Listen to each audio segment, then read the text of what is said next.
Hey everyone, my name is Andrew Davison. You're watching Conversations in Pop Culture, and we are back to the basics. And before I introduce my guest, I do want to remind everybody that this episode is brought to you by my friends over at Pocket Jack Comics, who have books like Palace of the Golden Princess and White Lily, and they are currently being distributed through Filbo Distribution, so you can get their books there. Really fun books. Preston's actually coming out tomorrow at 10 o'clock, so we're going to have a good conversation talking about movies and some other stuff he's done. But enough about that, because I have with me comic creator and artist Scott James. So welcome to the show. Thanks for having me. Yeah, no, I'm excited. I'm excited to have you on because you got a lot of stuff going on. Obviously, you got a Kickstarter going on, which is Icelander and Plasma Volume 1, Relic of the Eternal Kings on Kickstarter. And we're going to get into that. And you got some other stuff that you've done as well that we're probably going to talk about. But why don't you quickly introduce who you are? Because you've been doing comics, I think, for at least 15 plus years at this point. Something around that, hopefully maybe some more. Yeah. Obviously, you said my name's Scott James. I've been working as a professional illustrator since 1995.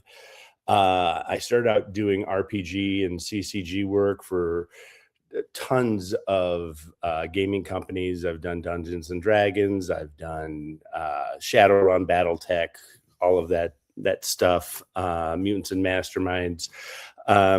I've always had a passion for comics, and I segued into doing some comic work for, I've done for Image, I've done ad stuff for Marvel, for their UK stuff. I've done stuff for Marcosia, Source Point Press. So I've been around. Yeah, I mean, you've done stuff. I think you worked on Savage Dragon, which I think that's Eric Larson, right? Yeah. I've been very fortunate enough to be able to play in his sandbox. I met him many moons ago at the Motor City Comic-Con, and I showed him my stuff, and it started out with him offering me the opportunity to do a pinup for him in issue 66, I think. And I proceeded to draw the shittiest. Can I say that? Yeah, you can say whatever you want. I drew the shittiest Savage Dragon probably known to man. I mean, I totally got. There's always a running joke, oh, you got the fin wrong. Well, I legitimately got the fin wrong. So I thought I was dead in the water after that, but I kept talking with Eric, and he was very gracious and gave me an opportunity of doing a backup. Which led to another backup, which led to another backup, and another backup, and another backup. And then I've done a cover for him for issue 266, which was a kind of not a naughty cover, but it was with Maxine. They were on the beach, and Malcolm was running to her with a towel as she was about ready to pull open her bikini top.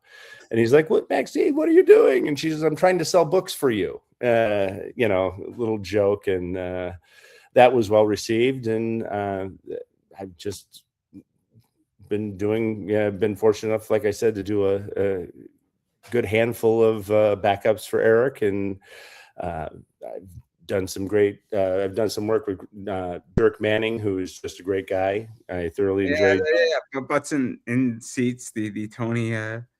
And I think I got to draw the best chapter of the book, because I got to draw Hulk Hogan versus Sting in that match and the end of WCW. So, I mean, I got to draw Hogan and Sting, and Macho Man. So it was fun. And then obviously, I mean, that's kind of, I guess, the short version of your career, because I want to get into really talking about what you got going on Kickstarter right now, which is, I lost my train of thought, everybody, which is, Icelander and Plasma Volume 1. Yep, it's the collected of 3 issues. So what is the basic premise? Because there's people who obviously know your work and the collective of it, and they're going to be hearing the spiel again in the umbrella pitch or the elevator pitch. But then there's a bunch of people who have no idea what this is, and they're coming in. Icelander and Plasma is a spinoff of Juice Man, my creator-owned book. He was a character that a lot of the fans seemed to really like because he was very Nordic, and his as he calls his queen, Plasma, they run side by side, and it just, people were asking, well, when are you going to do an Icelander book? When are you going to do an Icelander book? And I finally was like, you know what? I don't have time to draw it, but I can write it. And I've been very blessed with working with other artists, other than just colorists, and other cover artists that I brought in to do special variant covers. But I sat down and I was like, well, he almost needs a redemption arc. And I mean, he started out as a heavy for one of the bad guys in the Juice Man books, and I was like, there's more to him than that. Yeah, he's power hungry. Yes, he likes to blur the lines between right and wrong, whichever gets him the prize he wants. Very, very Viking-esque.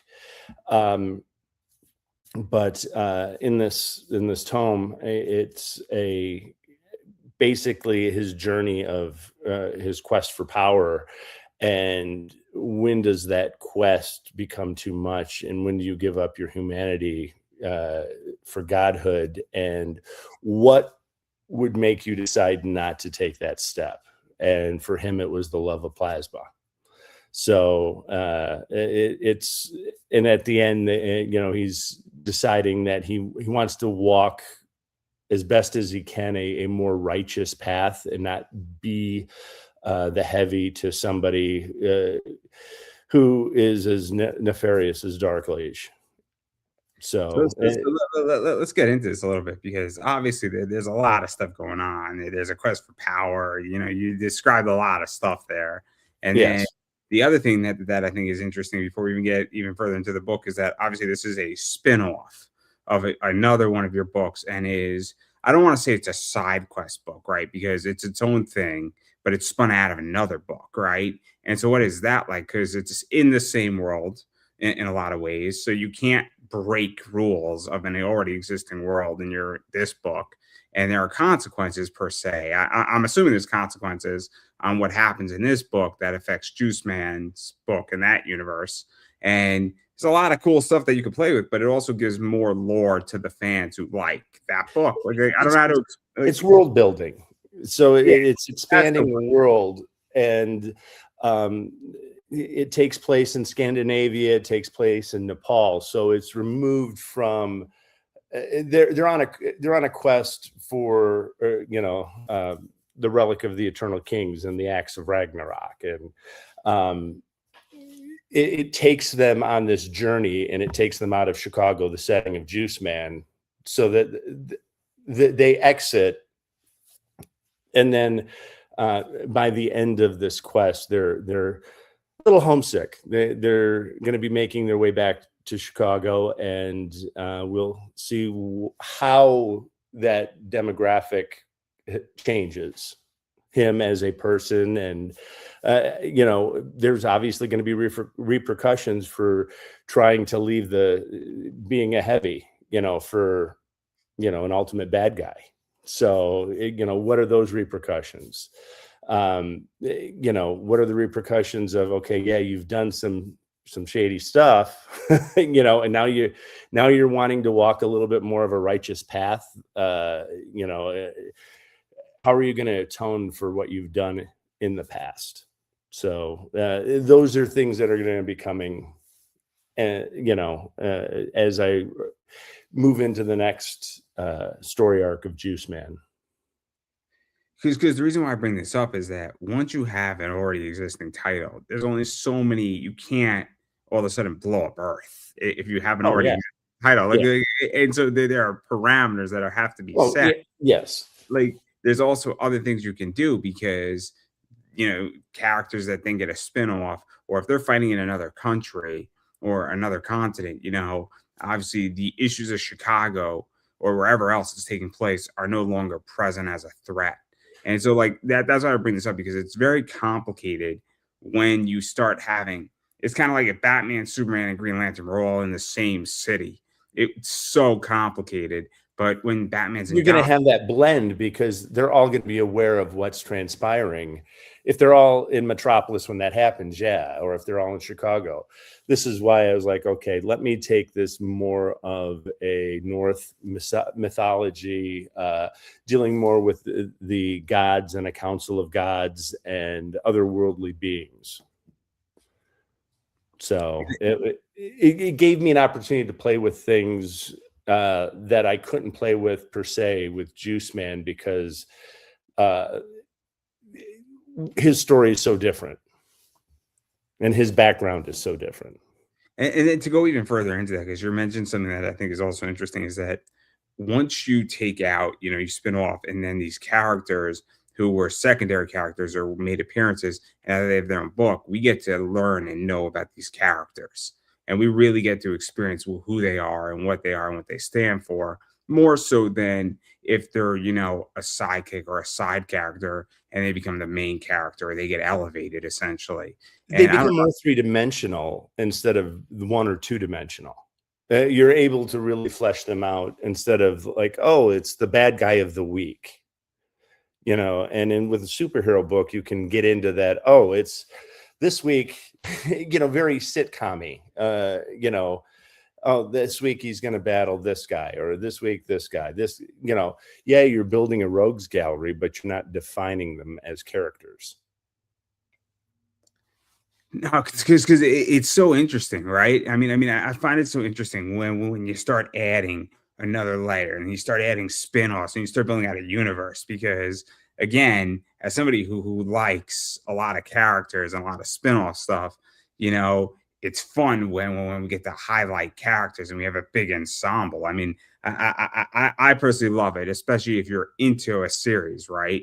Because I always want more of something. I don't know how to explain that, right? So like Law and Order is a good example. I always want more. So when they do Law and Order, then they do Criminal Intent, then they do SVU, it's fun because you're getting more of this expanded universe relatively in New York, And so now you're getting a bigger and bigger and bigger picture, and I have so much content to consume, and consuming content, I don't know how to explain it, but like it's easy to consume content now. Yeah.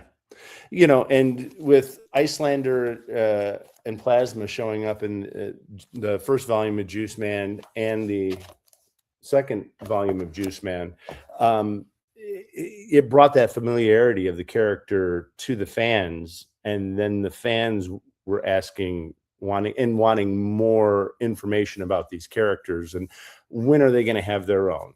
So it was okay. Let me take the leap of faith and let me put together this story and put together a creative team, and let's see how 3 issues go. And the individual issues sold really well. So we did 3 individual issues on Kickstarter, and right now we've got the collected on Kickstarter for pre-order because Marcosia is the publisher of anything that I do collected. They've collected the Juice Man, and you can get it at Amazon, Barnes and Noble, Walmart. So they're interested in collecting all of the individual, doing the collected, but they're not interested in doing the individual floppies. So I want to talk about this, in which that obviously let's actually talk about that, because there is a real, I guess, trend with publishers where they don't necessarily want to deal with floppies. Not to put Source Point on, blast here, and I don't think, hopefully I'm not doing it, but I don't think Source Point, from my understanding, because I've had a few friends where they wanted a collective edition, they don't want to deal with the floppies. Because floppies are a harder sell. Floppies are a harder sell for publishers, especially small independent publishers, where it's easy to put a trade, and I can put a trade in the Barnes and Noble. I could put it on Amazon. I can put the marketability of a trade is greater than a floppy. The problem for me is I need to create the floppy. I want to get into this because this is so interesting, right? Because my understanding is that, and I'm not a comic guy, right?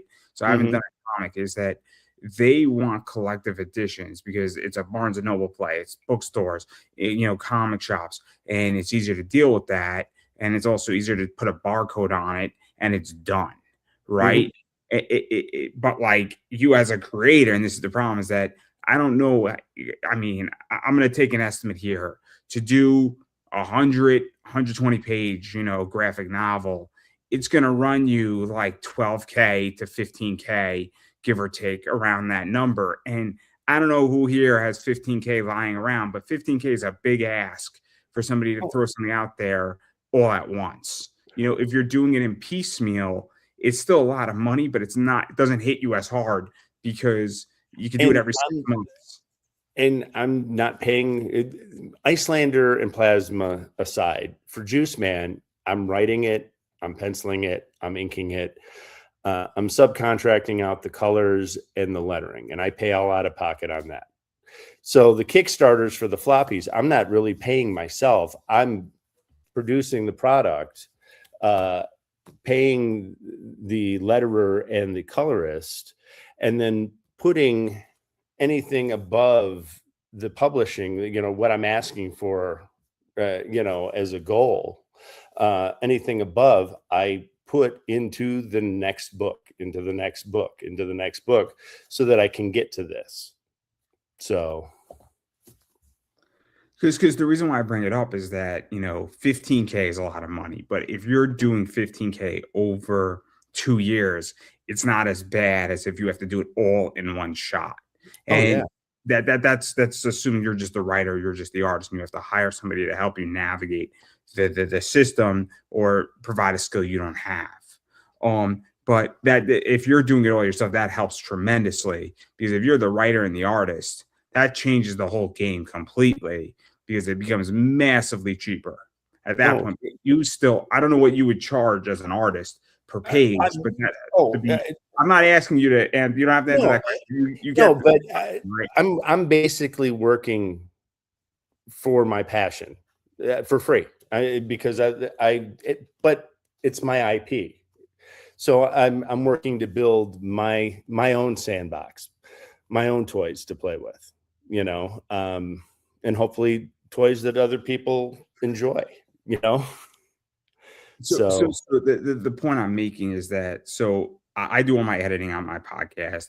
I do all the marketing. I have no hiring of people, right?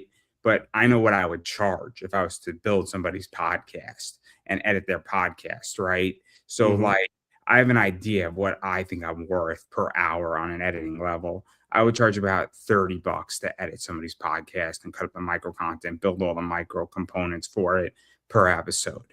So when I'm doing it for my own thing, it's free per se, or I'm doing it because I want to do it and it's my business. And, at that point I have an equity stake in it, right? So equity versus exactly. But I do know that it's worth money, if that makes any sense, right? So I don't just simply discount saying, oh, it's my project, and so edits are free. No. Edits cost money, but I take equity in my project versus a payment, and anything that gets raised on an ad revenue is mine. And it's a back payment versus a front payment. And the reason why I find it so interesting, though, is that it's the idea, though, that you're getting to the floppy, because it then becomes your publisher's problem to market the book. And it's their position to print it and get it into the Barnes & Noble, because you're not making the phone call at that point to get into Barnes & Noble, to get it onto Amazon. They're making that phone call, and they're pushing it into bigger box retail, for lack of a better word. The publishers have, the entertainment lawyers and the entertainment managers, which hopefully are getting it in front of, the powers that be at Amazon Prime or at Netflix. And, your hope is to, eventually sell one of the IPs or license one of the IPs for a show or a toy line or, cartoon, something. That's, I think every creator's goal is to be able to say, hey, I'm going to be on Netflix, or my show is going to be like Invincible on Amazon, So no, because I find it so fascinating, right? Because I think that it's so interesting in which that how you set up your business and how you deal with it and how you get into it and where you go with it. Because floppies are one thing, but then what happens after Kickstarter, because I think that this is where I find, after speaking to probably about 1,200 people, not just, comic people, but a lot of comic people, probably about 400 to 500. There's always the question I have is that what happens after Kickstarter? Because I think Kickstarter is just, the point is that it's supposed to kickstart the project, and it's supposed to be almost a first round or a pre-seed round, essentially, is how I do Kickstarter. And then what happens after the Kickstarter? And so that's what's so interesting, is about the whole thing about funding the graphic novel, and then it goes to the publisher, and then that's the next stage. So I find it fascinating. Well, and then what's nice is then I can offer the collected, like when I did the Kickstarter for Juice Man Volume 2, I was able to offer the collected at a discount buying it from me. And it's nice then, because I'm making those sales, and that's it's nice having that connection with the fans. It's almost like being at a show selling the books, but not being at the show. You're running a 30-day show saying, hey, here, look, you can buy it signed from me for X amount of dollars, and offer these rewards and these extras, and, show how much you love this property by what you offer with your rewards.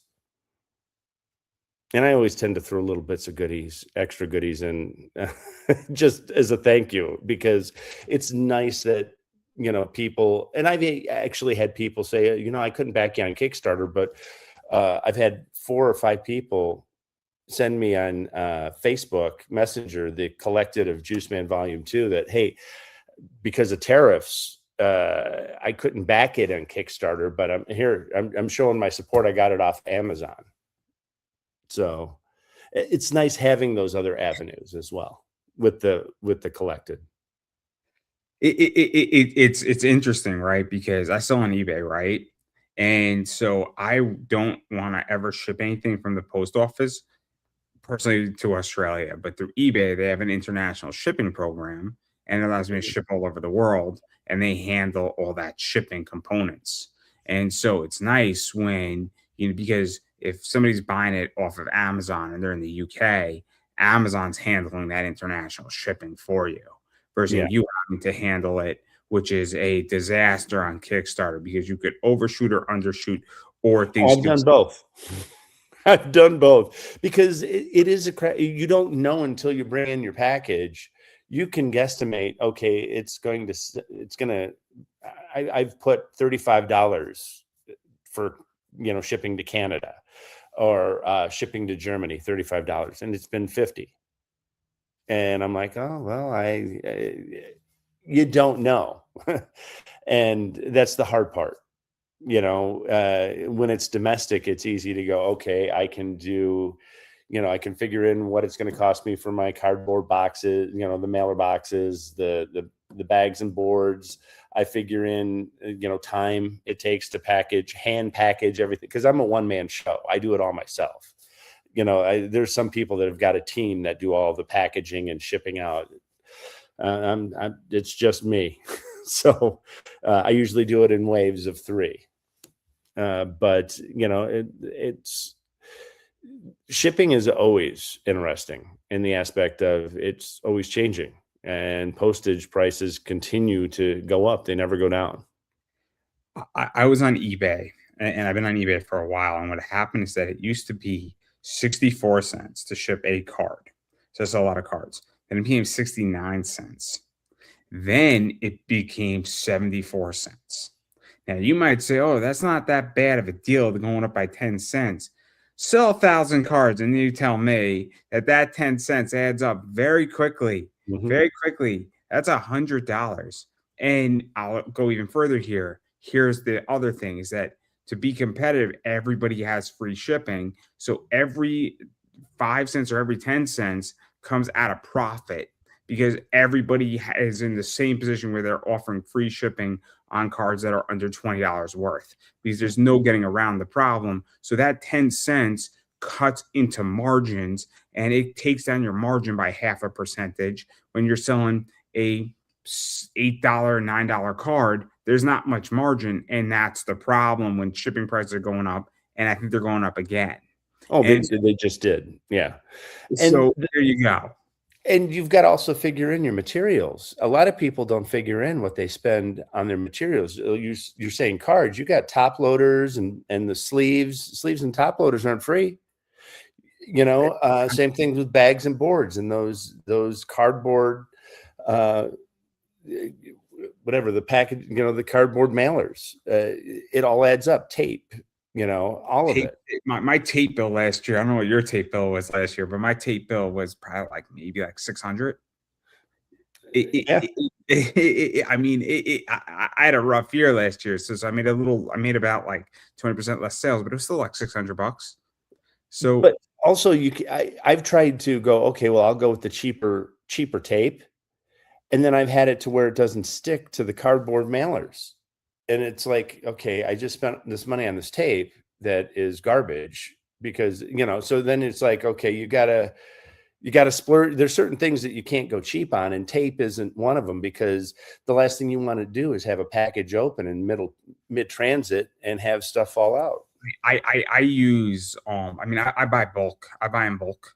All my top loaders, all my sleeves. I buy in bulk bags and boards when I was on a lot of comics. Really bulk, right? I bought Gemini's really bulk for a reason, because the more I buy in bulk, the cheaper it becomes. So, but then you run into storage. I have a whole basement that's huge. So somebody's not happy in my household, but not the point here. It's my office. So let's just say if there's a fire in my house, we know exactly where it shouldn't start. But that cardboard will just flare up like crazy. But all jokes aside, it's such an interesting situation because, again, anytime I can buy in bulk, I choose to buy in bulk. Oh yeah, how I save money. I buy cards in bulk too, which is crazy because it's the more I buy, the cheaper it becomes. But I think I bought the equivalent of 20 pounds worth of top loaders. So I don't need to buy top loaders for the next 5 years. But 20 pounds of top loaders ran me about $1,000. It sounds crazy, but it's a lot of top loaders. I think it's almost like 8,000 top loaders. Oh yeah. Well, and I've got publishing costs because I pay to have all these books printed, and dealing with the printing costs and then the shipping of the books,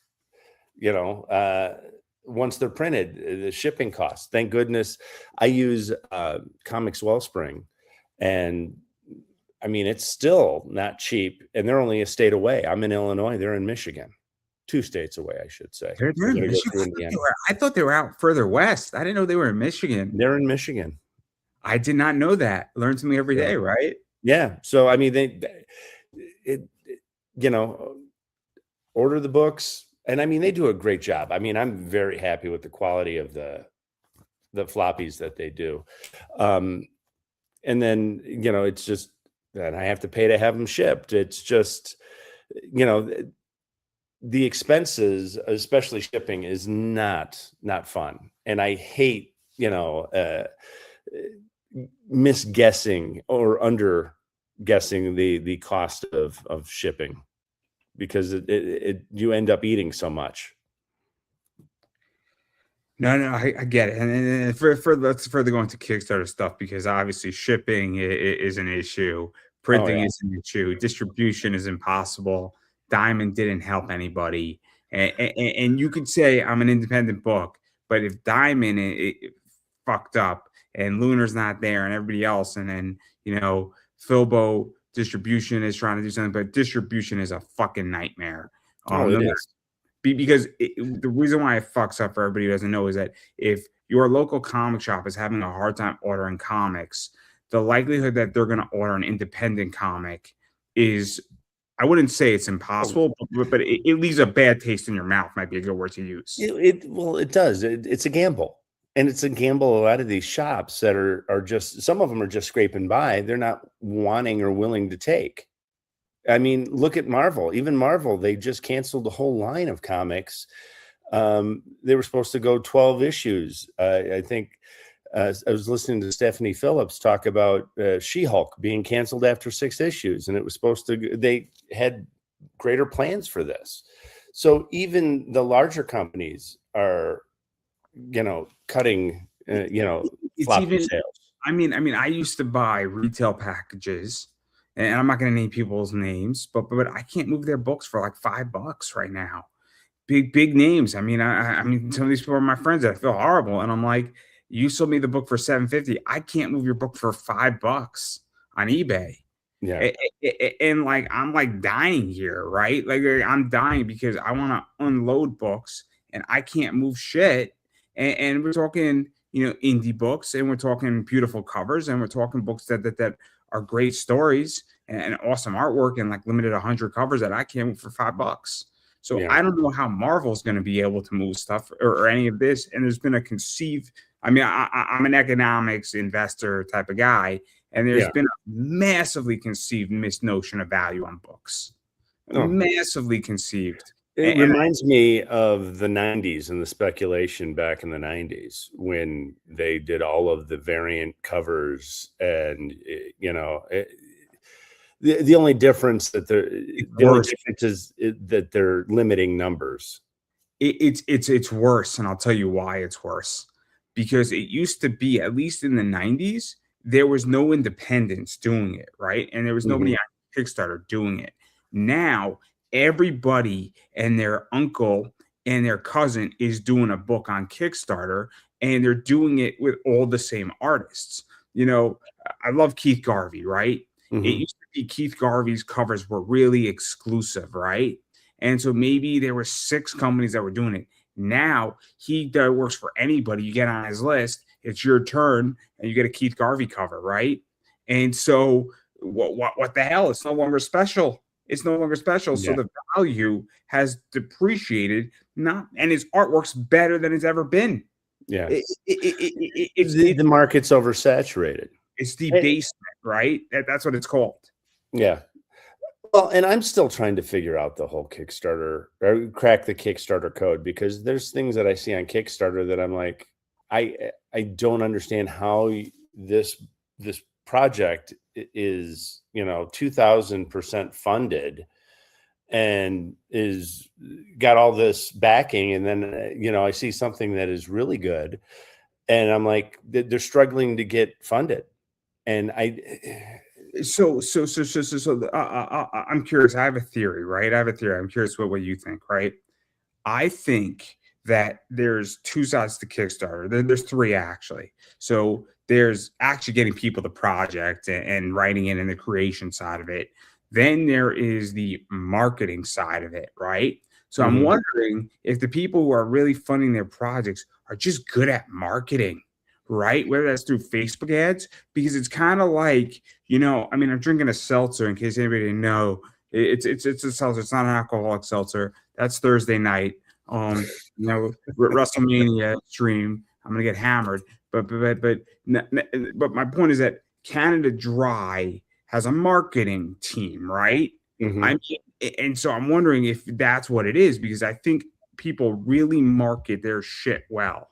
And I think what it is that they'll run Facebook ads, because I know Kickstarters that have done like 100,000 and they ran so many Facebook ads, but that doesn't mean it's good. It just means you just targeted an audience and spent a bunch of money. Maybe I'm still trying to figure it out, and maybe it's the old timey-ness in me, trying to figure out the whole Facebook ad thing, because it's like I did it once, and maybe I didn't do it correctly. I'm like asking my friends I'm like, are you seeing any of these ads that I'm putting up? And they're like, no, I haven't seen an ad yet. And I'm like, so I'm spending this money and no one is seeing the ads, or do I have to spend a ridiculous amount of money for these ads to even show up? Because I see Kickstarter ads all the time on Facebook. So I try Facebook ads. I want to get as much free media as I possibly can get, right? Because I want free media. So there's a book Russell Brunson writes the book. He does ClickFunnels, and there's traffic. So it's the Dream 100. Now, not to get too technical here, you could buy, stuff. You can earn, you can buy media, you could earn media, you can create media, and there's only a few ways. So you could earn it, you could buy it, you can ask for it. You could just have it, and you could have a platform that just has 100,000 YouTube followers, right? Eric July is a good example of that. But that's the trick, is that I love free media, and because I think it's actually the best, because it doesn't cost people money. You're not paying for it, and you're not bleeding out capital when you do it. That's my theory about Kickstarter, is that I think a lot of these people are just really fucking good at marketing, but I don't know if they're producing good product. I don't know. And note to self: improve marketing skills. Yeah, it's also the idea that how people consume content has changed, right? I don't know. A lot of people are familiar with Mr. Beast, right? Yeah. His viewership has dropped by almost 50%. So he used to get about 200 million views per video, and he's right now pulling like 80 to 90 million per video. Now, before anybody gets upset and says, oh my God, Mr. Beast is finished, 90 million views on a YouTube video is pretty damn good, right? I'd take it. But the point is that the content, and there was a discussion that was going on with Sean Cannell, and what he was saying is that maybe YouTube's platform has changed, maybe Facebook's platform has changed, maybe Twitter X's platform changed, Instagram has changed, and then on top of that, how people consume short content, like 60 seconds, 3 minutes. So all this stuff has changed, right? And that's the other thing too, is that 5 years ago, this was not the same, and Kickstarter was not the same as it is now. No. So and from what I hear, algorithms play a part too, and how you're ranking their algorithm, and trying to crack that nut as well. So hey, it's been a learning experience, and it'll continue to be a learning experience. So and the reason why I bring this up is that because the issue on Kickstarter is getting attention, because I've seen projects that are brilliant, right? And I've seen, I'm a wrestling guy, I'm an indie wrestling guy. I'm like, how the fuck is this person not discovered, right? Every once in a while, somebody who's really good. Megan Bain is a really good example. Megan Bain was discovered. But there's people in WWE who were discovered, and are great. Carmelo Hayes was Christian Casanova on the Indies. Unbelievable talent, and he was discovered by WWE. But if you're really good, you'll be discovered. But there's plenty of people on the Indies who are really good, and they're never going to be discovered. Yeah. Or discovery is complicated, right?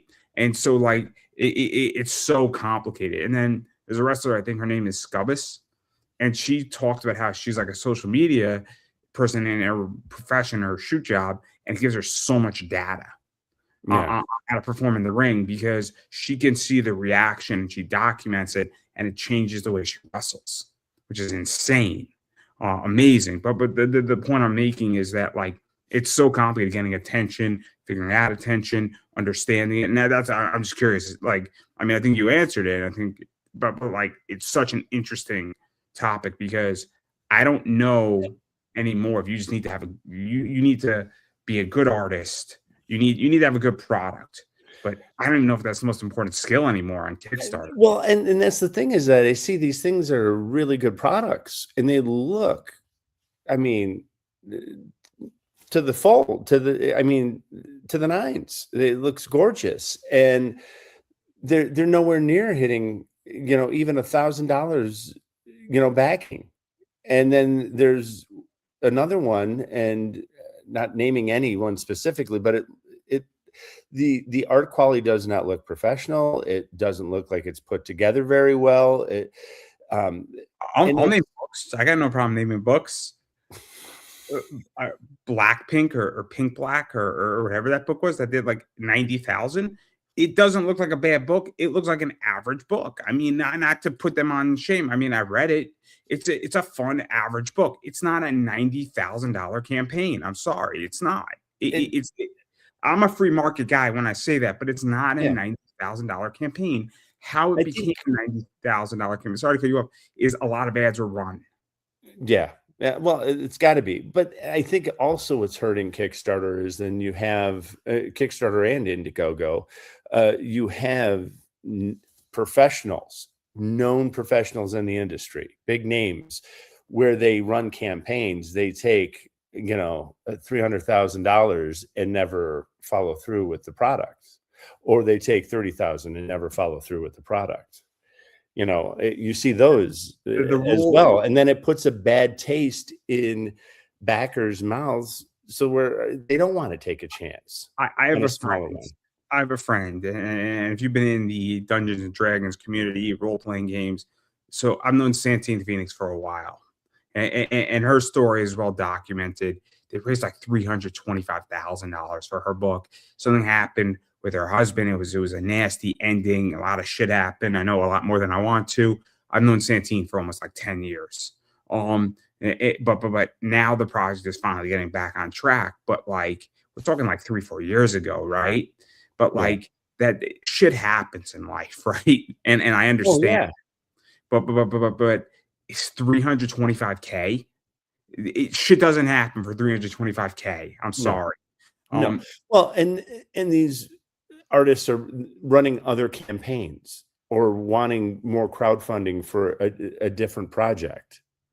And they haven't fulfilled their last one.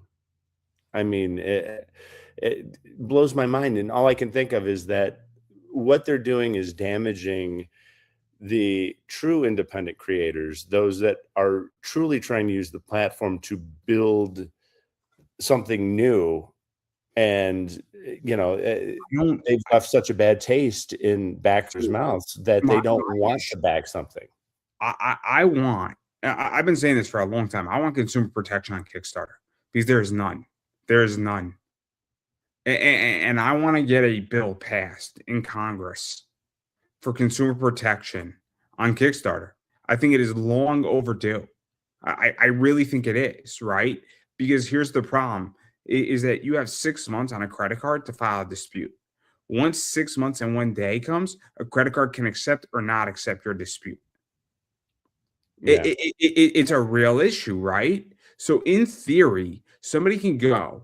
I'm not saying you should do this. This would be terrible, and it's probably fraud. I don't want to give anybody an idea here, but in theory, what you can do is that you can go run a massive campaign, figure out how to raise like $6 million on Kickstarter, have it set for 8 months, and then run away with the money and disappear to a country, cash all the money out, never produce anything, make it look like you're producing something, and then live with $6 million or $4.5 million, whatever Kickstarter leaves you with, and then just disappear. You could do that theoretically, and there would be no consequence for it. None. Which is insane. I mean, you can legitly, and this is what kind of those big name artists have done. And what I love is that they'll block people that will ask them, "Where's our? It's been 5 years. It's been 10 years. Where's this book?" I mean, there's a bunch of people who have done it. Ethan Schreiber, EBS has done it. Rob Liefeld has done it. He's one that I've been. He blocks people before, as soon as they mention it. I mean, I could tell you somebody who I don't think does it. Brian Polito, I don't think does it. No, Brian Polito delivers very well. Tucci doesn't do it. Who? Billy Tucci? Billy Tucci doesn't. That guy. Oh, I love She. I'm sorry. I love She. He's on my list for an interview because I think it'd be a great interview because I love everything Billy Tucci has done. He's a great guy. I love talking to Billy. He's never done that. And I would never. I put a long enough deadline to make sure that I can get all the sketches done or sketch covers done, any kind of original art that people buy on a reward, or if there's any printing issues. But I've always put in my rewards. My rewards have always shipped early. I don't care if something takes longer, right? There was something that took a little longer, and I was like, okay, cool. You're 3 months late. Who cares? You at least let me know what they communicated. They updated you. I wasn't happy, and I was disappointed, right? Because they were 3 months late. And I said, hey, look, can we get an update here? But if I comment and say, can we get an update? That's not an attack by any stretch of the imagination. That is just saying, look, I would like an update where the hell the book is. Because I told me it was going to be at this date, We're well past that date. I'm just curious where we're at. That's not an insulting question. That's you asking, and that creator should have communicated, hey, X, Y, and Z happened. There's been this delay, this. I expect it to take this much longer. I mean, that's just communicating and letting the people that helped you back and create your stuff, letting them know, letting them in on the inner workings, how the sausage is being made. Sometimes it's ugly. And sometimes it's like, okay, you know what? Something happened and we shit the bed. We need to clean the bed real quick and we'll right the ship. Stuff does happen, but let people know. I'm going to ask you a question in which that, so I don't have, when I back somebody's Kickstarter, this is not Start Engine. This is not WeFund. I don't have equity stake in this, right? This is not a equity stake position by any stretch of the imagination. So, I don't have equity in your book, but I am I should be entitled to your book at the very least. Whether that's enforceable or not is up for a discussion and a debate. But the way I view it is that I helped you make your thing work. And so I should be entitled to at least be owed an explanation and a product to some degree. You're preaching to the choir. And there's times, and for example, Icelander issue 1, there was a printing error. Because I offer an executive for the floppies, there's an executive producer tier where you get a thank you in the book. Well, that page somehow got dropped and an ad was put in its place. Simple mistake. The first thing I did once I got the books, I noticed it. I was like, oh shit. I put up an update. I was like, unfortunately, this happened. I'm going to fix it in the second issue, and I'll make sure that the executive page is in there and everybody will be credited from the first issue in the second issue. And people were fine with that because I was upfront with them. I told them, this is what happened. I'm sorry it happened. I didn't catch it until the books were in my hand. But this is what I can do to right the ship and make it right. And so many people nowadays in life, they won't make it right, or it's okay to make a mistake, but make it right. I'll give you an example, right? I'm a card collector, and this Topps thing for a base rug was taking way too long.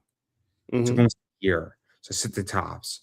I'm getting upset here because I got clients who bought this stuff and they're yelling at me, what can you do for me? So they gave me a $25 credit on Topps now, right? And they were like, we're sorry. We're just going to give you a $25 credit. We're sorry. Great. I said, guys, I just want to know where it is. We're looking at almost 9 to 10 months here, way past the due date.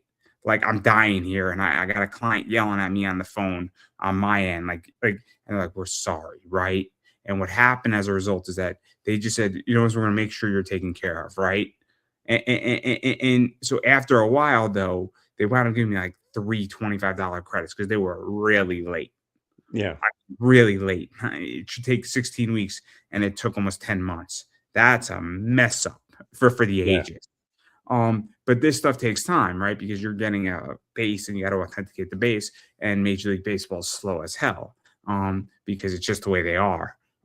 But the point that Topps understood that they had to fix the problem, and they couldn't make the process go faster, so they wound up giving me, like $75 of credit, which wound up me spending more money. But it's not a big deal to say I'm sorry. Saying you're sorry goes a long way. It saying does. it goes a long way because I'm less angry, less likely to be angry if somebody says, I'm sorry that I fucked up and this is taking 2 more months. When it's taking accountability. And so many people don't take accountability today, where you can just say, hey, you know what? This happened. And sometimes it's in your control and you mess up. Sometimes it's out of your control. And it just, the wheels come off the cart. But if you're upfront and you say, hey, I'm sorry, this is what happened. this is what I'm going to do to rectify it and just make it right. So many people just don't want to make it right. It's disheartening sometimes. It's crazy, just crazy. But obviously there's a lot of other stuff. Obviously we tackled all the Kickstarter issues because I'm always curious what somebody thinks on that front, because I find this stuff to be fascinating, right? And again, I'm a business guy, and the economy is just absolutely wonderful. It's just absolutely wonderful, the economy right now, which I'm sure helps all of us, right? I'm sure it helps all of us, right? Yeah. But I digress. I digress on that. But I also want to touch upon something else where, obviously on Kickstarter, I mean, how do you figure out your reward prices? Because there's a sweet spot. This stuff is complicated, I think, sometimes to figure out the correct pricing for all this stuff. And I don't know how you figure out, the sweet spot in that regard. Sometimes I'm still figuring out the sweet spot. There were like, if I'm doing a floppy, I'll offer the digital version for like $5-6. And then I will do the book retails for $8, just for what it cost me for printing and for paying other people. I charge $8 for the floppies. I'll offer the floppy for $8 with shipping, and then I offer like a $15 tier or $12 or $15 tier where you get the digital and the hard copy. So, and then I do add-ons. So, and then a lot of times I'll do different variant covers. So I'll have variant covers, and they're typically a lower print run, so those cover prices are a little bit higher. Or if I get a guest artist, like I've had Jeff Johnson from Wonder Man fame, he's done a couple covers. Those are usually a lower print run, and those are usually about a $20 book. So I try to offer different tiers and different rewards that give different price points, because not everybody's gonna have deep pockets, and I would rather get the book in their hands. Hey, $5, $6 for the digital, and you get the digital copy. And it's just getting a book in your hands.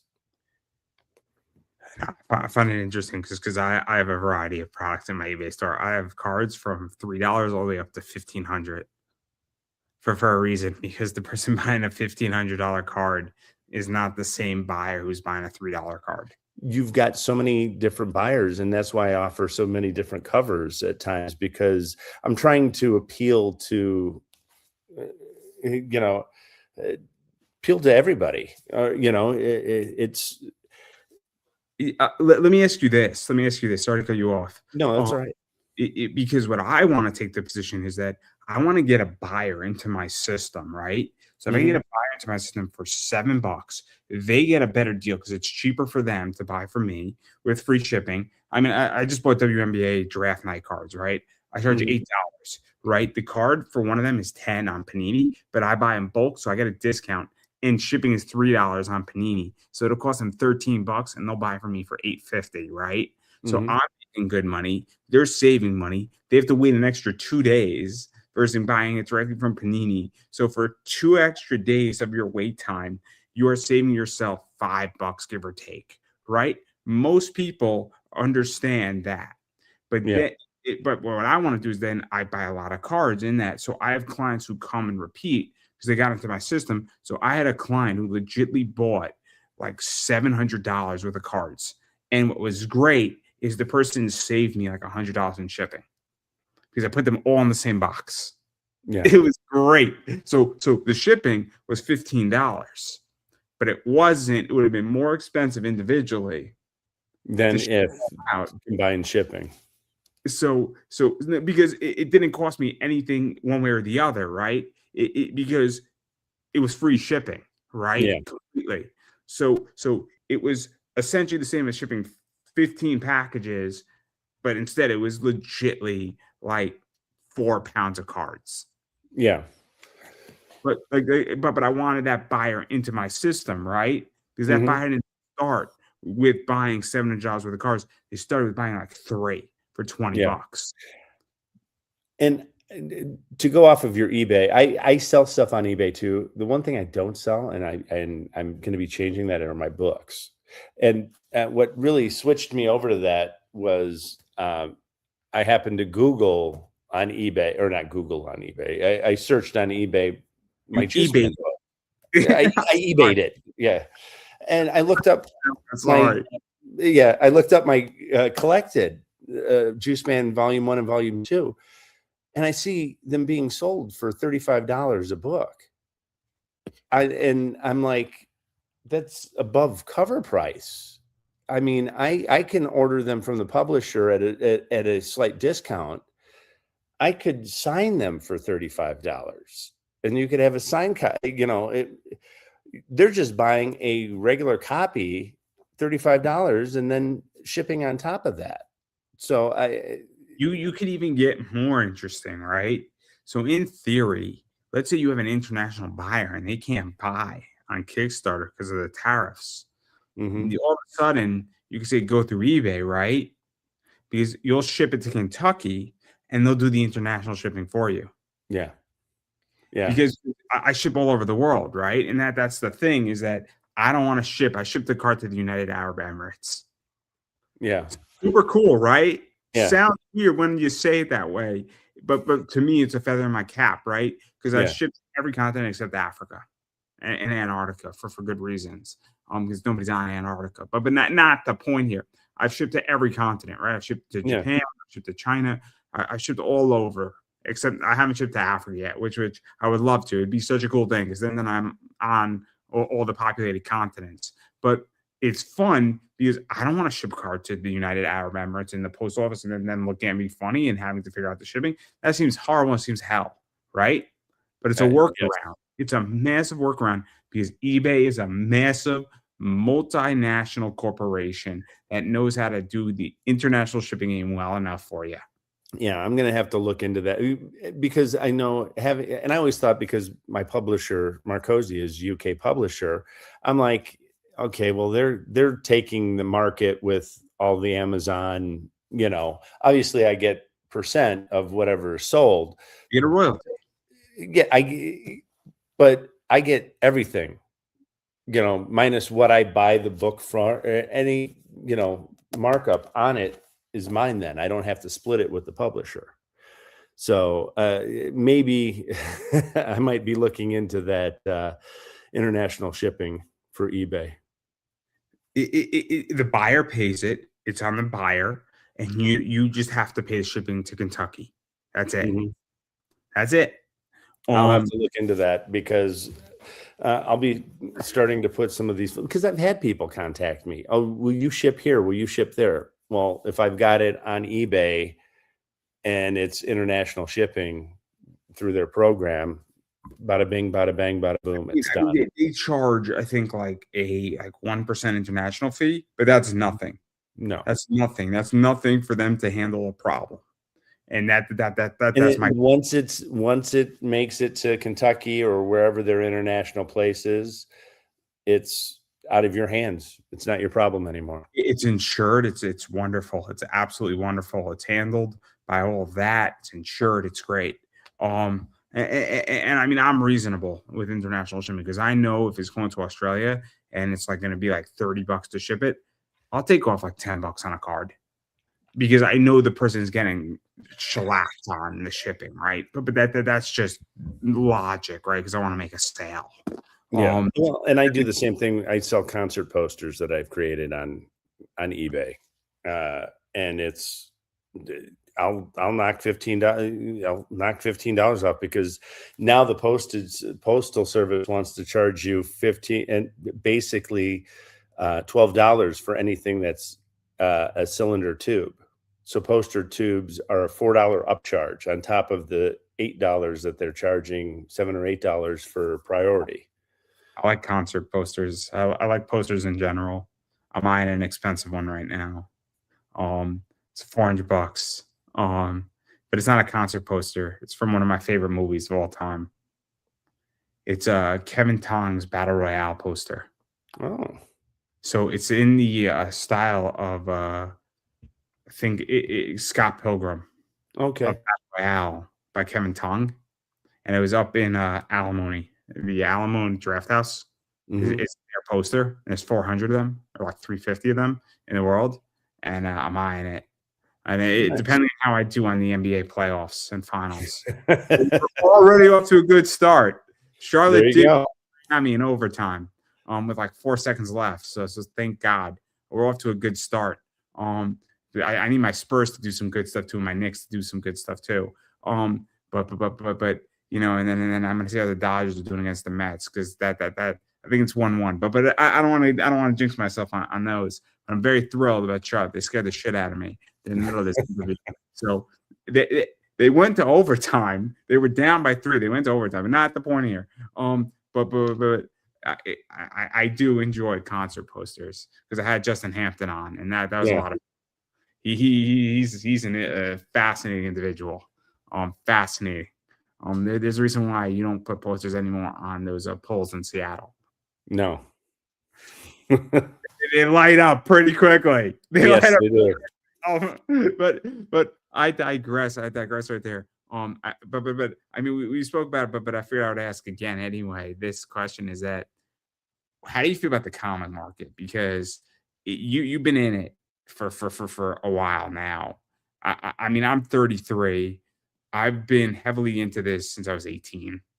And I've seen a lot of changes. I've seen Bad Girl art be awesome and be underground. I've seen it rise up. I've seen it crash. I've seen rebooting superheroes. I've seen, for lack of a better word, trends. I mean, I'll say this: I think Absolute Batman is a trend. I think it's great. I love Scott Snyder. Scott Snyder follows me on Twitter. He, oddly enough, I don't know why. There's no good reason for anybody to follow me on Twitter anymore, at the very least. But nothing productive is on my Twitter account. I'm also suspended on Twitter at the moment, but that's a different discussion for a different day. Hey! I didn't get suspended for political reasons or for anything bad. I got suspended because I criticized Carlos Mendoza, the Mets manager, rather aggressively, which I thought I was in the right. If you've seen the way the Mets have played lately, I believe I was in the right. You thought you were justified. A lot of people also agree that I thought I was justified, right? Hey. So I in my defense too, I criticized the Yankees too. So I mean, I call it like I see it, right? Nothing wrong with that. my tweets are very creative. Let's just leave it at that. Not political. Very creative tweets. Maybe I went a little too far, but I'm working on getting my account back. I'm gonna have to keep bothering so they give it back to me. And I said to them on Twitter, in the EP, I said, I thought I was justified. Have you seen the way the Mets played? Like that was my appeal to Twitter, but they haven't gotten back to me yet. But you know, I'm gonna work on it. But not the point here. I'm curious where you see comics on, because I've seen in the last 12, 15 years a lot of shit, and you probably seen more than I have. I didn't live through the 90s. The closest thing I got through the 90s was Cyberforce with Dave Finch. Okay. Well, the market, I think, is moving more towards an indie market, at least from what I'm seeing. You've got more people self-publishing and creating their own IPs. And I think that, like the big two, Marvel and DC, they're just recycling. They're recycling characters, they're recycling stories to a point. They're either making, there was a point where they stopped creating new characters, and I think that happened after Image broke off, and they left because Rob Liefeld but he's credited with creating or co-creating Deadpool, Gambit. all these Cable, all these characters, you don't hear of very many characters being created after that. You ended up with Ladypool, or you end up with how many different types of Hulks, or how many different types of Spider-Man. Let me ask you, what was the last major Marvel character that was created? That's a great question. One that everybody would probably come to their head would be Deadpool, because that's the last movie that they've think the last major Marvel character that was created that has any semblance of saving Marvel is Miles Morales. But again, it's I think it's Spider-Man. It's a different universe Spider-Man. My point is it's not a new. It's still a Spider-Man. Yes, it's Miles Morales. I make an argument, right, in which I agree that it's a spin-off and it's a form of, I guess, a spin-off and semi-original, semi-new. But the reason why I say I think it's also the exception to a degree is because it does stand on its own. It's really popular, and they've done a really good job with it, right? And I think they've separated it. But I agree with like Ladypool. Not much of a separation, right? No, I would agree with you with Miles Morales. They've taken a little bit more initiative to separate the two, but it still falls under the Spider-Verse and the different. When was a new creation like a Gambit or a Cable or a Deadpool? I mean, most you don't of like the characters does not mean that you get to dismiss Spider-Pig. Spider-Pig is great. Yeah, I'm sorry. You walked into it a little bit. Hey, Peter Porker. Exactly. Again, I don't even know what has been, because the thing that DC has created in the last 20 years that's highly original is Absolute Batman. Highly original, because what they've done is that they've stripped Batman of his powers and his savagery, essentially, and it's almost going back to Nightfall. In many ways, Absolute Batman is coming out of Nightfall. Yeah. Because in Nightfall, Batman becomes a savage monster after he gets his ass kicked by Bane. And I'm a big Chuck Dixon fan. I love Graham. Was it Graham Norton that the Nightfall, I think? Mm-hmm. Denny O'Neil was on that book. Denny O'Neil, yep. Interviewed Denny. Super cool in that regard. Yeah, a while ago, one of my first interviews, probably like almost like maybe 15 years ago. I interviewed Denny. But the point that I'm making is that Absolute Batman is derived out of Nightfall, but nobody knows that. Yeah. What's even crazier is that Astro City is derived out of Super Folks, which is one of Grant Morrison's favorite books of all time. Yeah. But I don't disagree with you that like the most original thing in the last probably 20 years is Absolute Batman. Actually, that's not true. Court of the Owls was pretty original too, to be honest. New characters. That was, and you had Greg Capullo drawing it, so you couldn't go wrong with that. And Scott Snyder is an unbelievable writer. He's an unbelievable writer. But I think that's where I'm saying is that I think it's. I mean, look at what is it, Dork or whatever, that just from Image. There's so many independent comics that are really starting to take the forefront.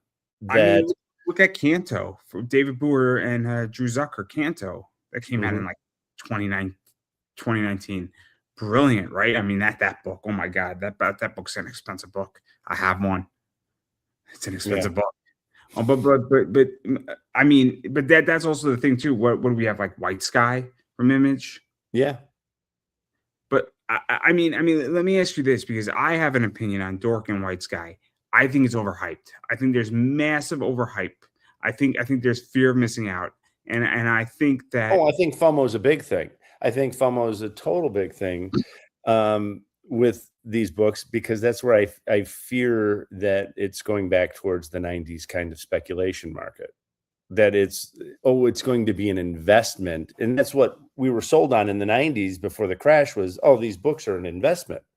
And the problem with that is that the reason why Golden and Silver Age and Bronze Age comics were considered an investment was because a lot of them were destroyed. They were never meant to be a collectible. They were thrown out by mom, dad, great Gam Gam, Aunt Petunia with the bunions on her feet that you rub for a nickel so that you could buy the things. They were thrown out. They were disposed. They were disposable. So there wasn't a lot of them out there, and there wasn't a lot of them out there in a higher grade. Now, it was sold in the 90s. So invest in comics. It's the new stock market. And I feel like that pendulum is swinging back with, the overhyping of some of these books and the fear of missing out. There's a reason why I'm wanting out of comics, right? Because I think there's so much overhyping, and I think that you gotta really have an idea of what you're doing. And I love numbered baseball cards, wrestling cards. I love anything that's a parallel numbered card. But even that is overhyped to some degree as well. Anything you could have that's like a 1 of 5, is useful. But like when you have numbered comic books, it's a problem. I mean, and look, I'm a participation of that. And I'm guilty of it too. I mean, I've sold limited number sketch, covers that were just the pen and ink where they were signed and numbered to 50. There was only 50 made. I signed them and hand numbered them to 50, and that was it. I've done stuff like this where I bought this book. I bought all 15 of them. So that I've done that, and I've done it a lot, right? So I have a Mount Olympus stuff. I mean, I have a few of those where I have all 15 of the covers because I can't compete against somebody else unless I have all of them. Yeah. And it is, there's no limitation that can stop me from doing it. Yeah. It's just a matter of, I mean, $450, you buy all 15, I could sell whatever price I want. Yeah. You can control the market because you have the market. You own the market. I mean, and as a result, I mean, there's a Starfire book that Mount Olympus did, and I was asking 90 for it. And I said, person, like, I'm not, I mean, I was asking 120 hour for the person, like 95. And I said, I have all 15. So you either want or you don't. I'm not trying to beat you up, but like you either want it or you don't. Yeah. I'm sorry. Like it has nothing to do with anything to be mean. It's just a matter of but like that's what I think it's gonna come down to. I mean, ultimately, I have a buyer who wants to he's hunting down all 25 of a card. And I have 5 of the cards he wants on eBay. And I'm like, I know you want all of these. You told me you want all of them. I'm asking 65 because a piece. And he's not happy but I said, you want all of them and you want to control the market. And I don't blame you. I'm willing to sell you everything, but I'm not leaving money on the table. No, and nor should you. It's supply and demand. You've got the supply and he's demanding that he wants your supply. So you can set the price. So the buyer already has about 7 of the card out of the 25. And he wants the whole market. I said, dude, I want you to have a little market if you want it. But I'm not going to give you it. I'll sell it to him. I'll give him what he wants. But you're not going to give it to him for little to nothing. You're going to give it to him for fair market value or what you feel fair market value is. It's also Angel Reese. And so like it's an Angel Reese rookie card. It's an expensive one at that too. Oh, her Me Bound rookie card? Her what? Me Bound? I mean, it's a draft night one. I mean, this is the card. It's a limited 25 draft rookie card of hers, draft night rookie card. So, like, I mean, it's no bullshit at this point. I mean, last night I bought a Lauren Betts. I bought 3 Lauren Betts limited 30 rookie cards. Oh my god, sold that card in 20 minutes or less, which is great because they were 40 a piece. So I sold 1 and paid for all 3. Nice. And I have no money, so I was very happy about that. But like again, I mean, I think there's overhype, and I think a lot of these books are going to end up in dollar bins. I don't expect Dork and I don't expect White Sky to make it because I don't know how you feel, but I'm sure you know it, but getting a television show off of your comic book is so fucking hard. Oh, I know. I would love it, but you know what? I'll just continue to do what I do, and hopefully, throw enough shit at the wall that something sticks. That's how I feel. I gotta know. This is my new solution, right? I reach out to people I gotta know. I say thank you for your time, and then I move on. Because and I didn't like this person's agent who was like kind of chastising me. I don't really care if she sees this at all either. And my viewpoint is the following: saying you got to do what's right for your client. But she's like, when you get more views, come back and reach out to me. I'm like, not really. And I'll tell you why. Because the second I get the views you want, I'm no longer here. Why would I come back? Like, you didn't Yeah. believe. Yeah. You didn't believe. I'm sorry. I expect full loyalty.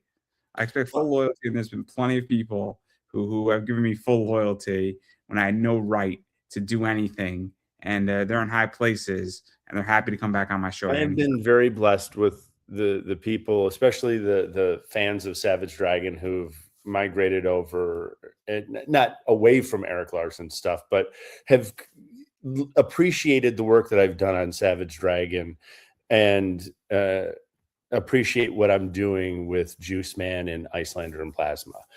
And I do my damnedest not to take advantage of that, and to let them know as often as I can. I appreciate you. And because if it wasn't for you, I wouldn't be able to do this, because there would be no market for it. So let me ask you this, and I'm curious, is that I think obviously in comics and in anything with money, there's a finite amount of money that everybody has to spend every month, every year, whatever it is. So nobody can buy everything for a few reasons. First off, people have limited money, and I don't care if you're making 60,000 or 120,000 or $1 million. There's only so much shit you can buy. For a few reasons. A, you only have so much money, and B, where the fuck are you going to put it if you bought everything? This is very true. So I don't think so naturally, just on this show, somebody who's watching this show or watches it live or watches it on a replay, they're choosing to watch this over something else. I am taking somebody away from doing something else or listening to something else, but I'm not actively saying you can't do the other thing too. So I think for Kickstarters, I don't think you're actively taking away things from Savage Dragon, but if somebody wants your Kickstarter, somebody else's Kickstarter, and they can only pick 2 out of the 4, they're going to pick the 2 out of the 4. It's not that you're actively taking away from somebody, right? No. But I don't know. I don't know how to describe it any other way than that. Well, right? There's choice. There's choices out there. And if you've been on Kickstarter, there's a shit ton of choices. I'm just blessed that I've been successful enough with, my campaigns, knock on wood. This one is not there yet, but all of my campaigns have been successful. The reason why I bring this up, though, is that, I don't know how you feel, but I gravitate towards certain creators, certain ideas, certain concepts. So like wrestlers, right? I'm going to gravitate towards a certain wrestler on card collecting, right? And it's just the way it is, right? So nothing against, I'm trying to think of, I'm a Liv Morgan fan. I love Rhea Ripley, love Stephanie Beaucaire, big Seth Rollins fan, big John Cena fan. Could care less about Roman Reigns. Okay, so nothing against it, but so if I'm at a card show and there's a Rhea Ripley, a Roman Reigns, a John Cena, and a Sami Zayn all on the table, and they're all the same price, I'm probably picking up the Rhea Ripley, right? But that's a choice. It's not that I think Roman Reigns is shitty. It's just I'm making a choice, but obviously Rhea Ripley's taking me away from Roman Reigns. Yeah, but I'm not. And I'm not delusional. I know I'm not taking anybody away from Savage Dragon. If anybody is a fan of Savage Dragon, my book is superhero, just like similar to Savage Dragon in that similar vein. So, and people are familiar with my work from Savage Dragon. So that's where I've been blessed by having that collaborative relationship with Eric, where he's had me do numerous backups, because that's given me exposure to an audience that I wouldn't have had exposure to before. Fair enough, fair enough. And then obviously, there's a lot of other stuff that you've done. You do sketch cards, you do other artwork. Like I said, I've been working professionally since '95.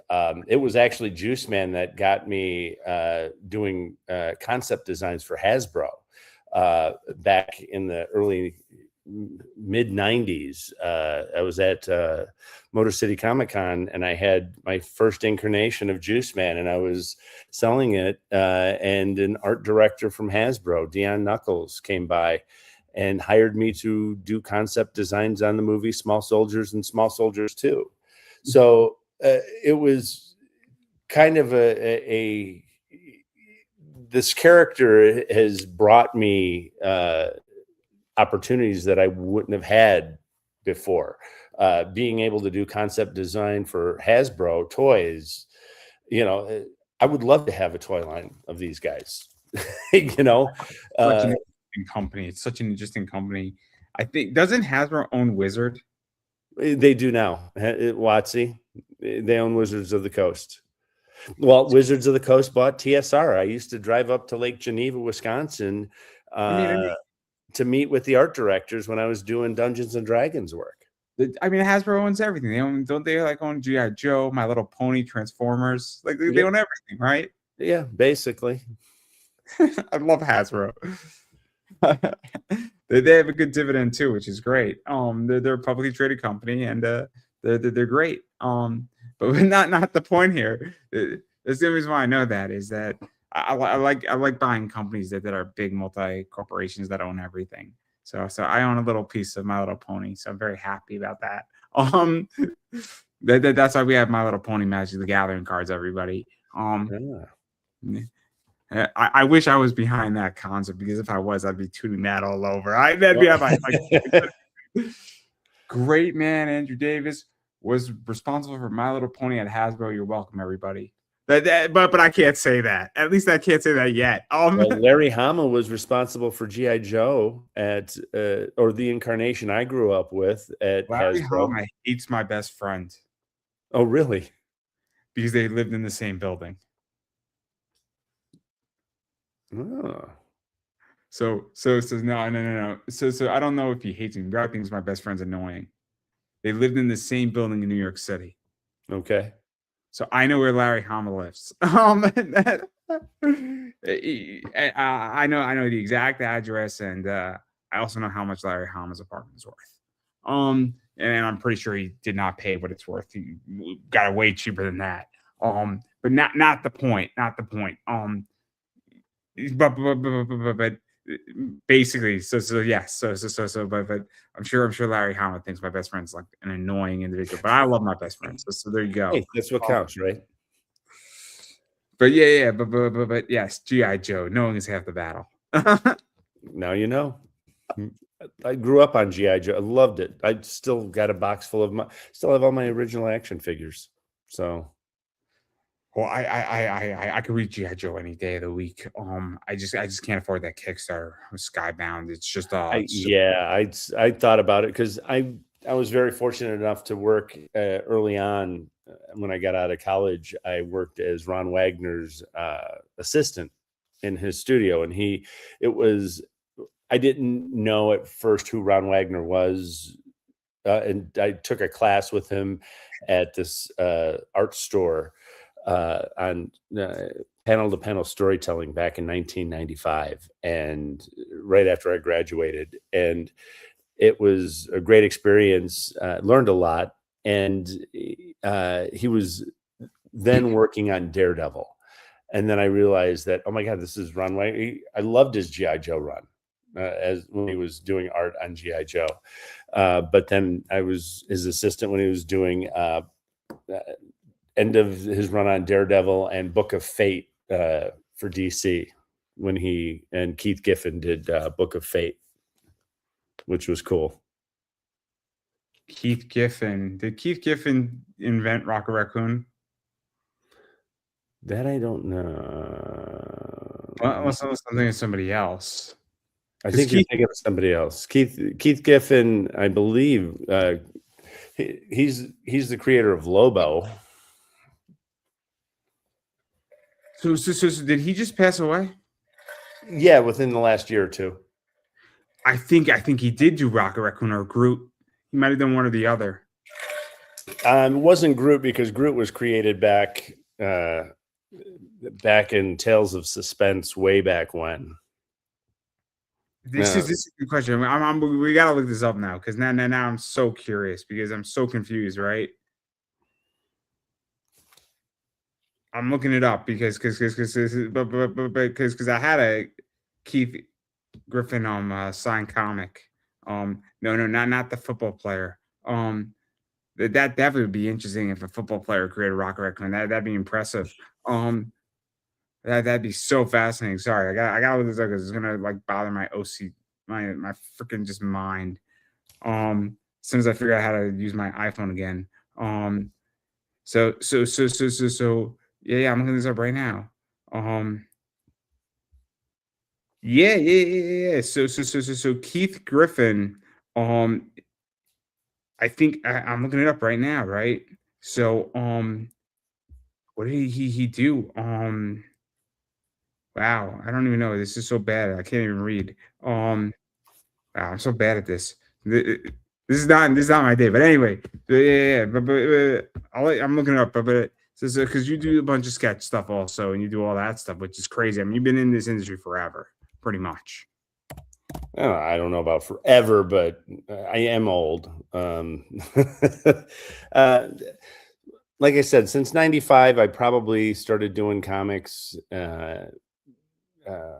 I started doing covers for Caliber Comics around 97, 98. I did Kilroy cover, a couple covers for Caliber Comics, which they never paid me for. But you did create it. Yeah. He's responsible.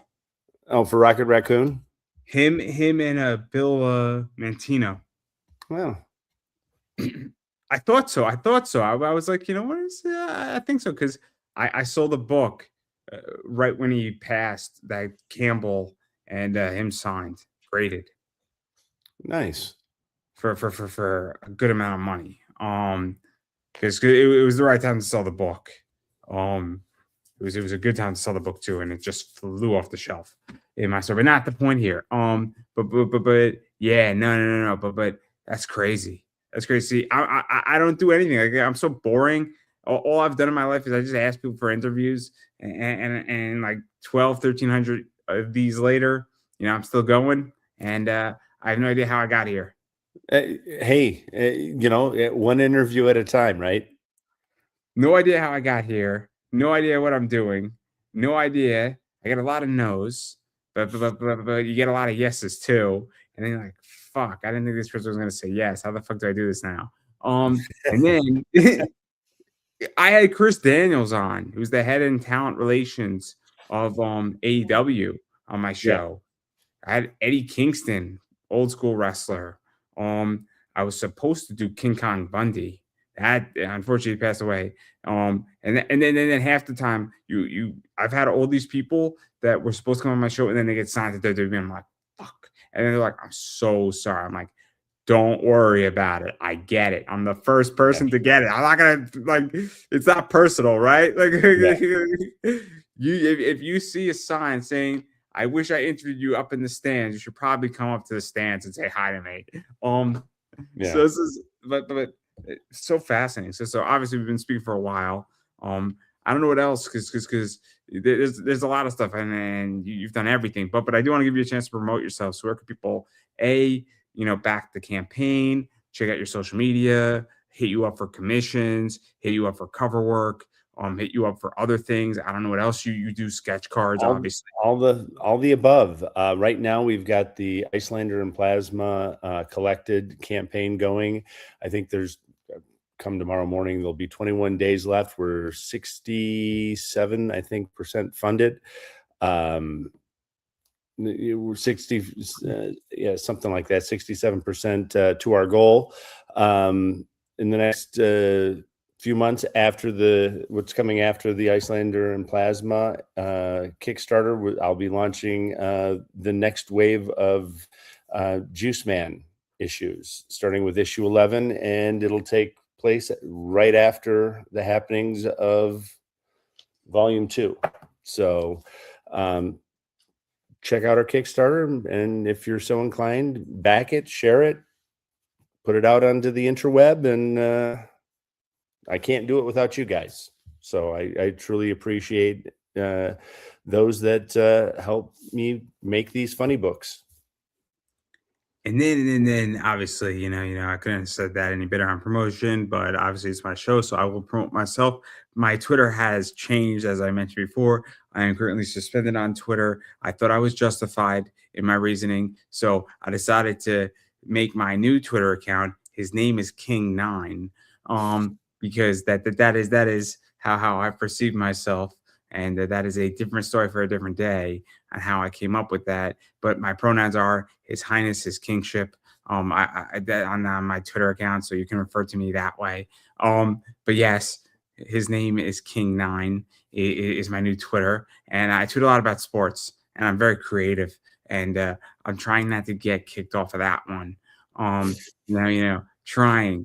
We'll see how that goes. It's very frustrating with the Mets and the Yankees. It's very frustrating. And Saturday is not going to be a fun day either with the Knicks, but WrestleMania will be fun. See, I'm not going to tweet about WrestleMania. It's always fun. It's going to be great. It's going to be great. I'm also going to be really hammered, so probably nobody should give me a laptop. One last thing, if anybody wants to follow me on social media, just you can on the Google machine, Google Scott James Art, and all of my social media will pop up. But the rest of my social media, you should go follow them, everybody. But the rest of my social media, obviously, is as soon as I get King9. His name is King9 is his Twitter. But I do post a lot on Instagram, Pop Anime Comics, Pop Anime Comics on Facebook, Pop Anime Comics on YouTube. I got 2,100 videos up on YouTube. Almost 1,300 interviews, a lot of micro content, a lot of lives. I am having Holly G on Friday. She just did that Archie book that's sick, Archie 85. Oh, nice. New Galaxy, Super Mario Bros. Super cool. That just came in today that we're doing. A little nervous. Don't know what the fuck I'm going to do with that one. I'm sure you'll figure it out. I'm sure I'll figure it out too. Little nervous though, because legitimately it came in like 6 hours ago, which is crazy. I just shot a message. I said, "What the fuck?" Because you got to swim for the fences, right? Always. But YouTube is Pop Anime Comics, so please subscribe. It's free. And it's always going to be free. I'm never gonna cover any interviews or make them private or make them a membership. That's not what we do. It is meant to be enjoyed, watched, shared out, and there's a lot of micro content on there. And the other thing I do is I run a card collecting YouTube channel called Big Boy Card Collecting. And so I break cards open. I do a lot of cool stuff. I got a Fantastic Four Tops finest set. I got some WWE sets. I got some Disney Neon coming in a few days, which is going to be super fun. That's always a fun one to break open. Have no idea what's in there. But yeah, and then I talk a lot about card education and other stuff. So that's Big Boy Card Collecting on YouTube. And then the other thing is that Instagram's a lot of fun with that too. That's also Big Boy Card Collecting. And I post a lot of cool stuff up there. So if you're into the space and cards and you really want to be informed, I post a lot of stuff coming out, when it's coming out, what to buy, what not to buy, and usually I'm about a week ahead. So if something's dropping on like a Monday, next Monday, I have a post so you can be informed when it's going to drop, what time it's going to be dropped, and the availability and what to be on the lookout for it. So, that's something to keep in the back of everybody's head. And then the final thing I do is I have an eBay store.